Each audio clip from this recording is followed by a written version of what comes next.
Meron tayo wall mount dito sa Sandawa ng Davao City. Ito isang TCL 43 inches Google TV. Unbox lang natin ang kanyang TV. At try lang sa natin on ang TV kung wala ba itong problema sa pag-deliver.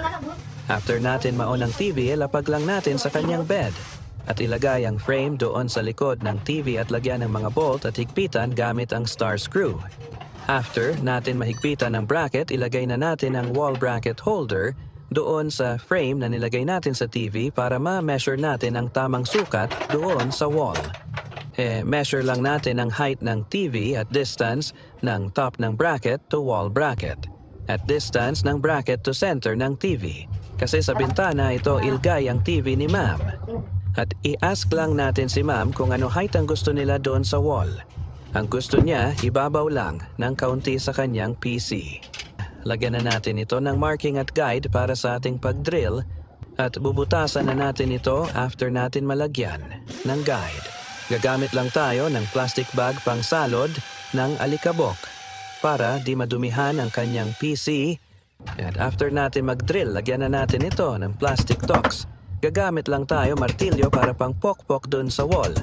At isunod sa paglagay ang bracket holder at lagyan ng mga log screw bolt at higpitan ng drill socket para mabilis. At final sa paghigpit ng T-socket wrench. Isunod naman sa paglagay ang TV after natin mahigpitan ang mga log screw bolt. At lagyan lang natin ito ng dalawang lock bolt doon sa likod ng TV. At higpitan natin ang dalawang lock bolt. Tapos i-level lang natin ang top ng TV para makita kung di ba ito tagilid pagka-install.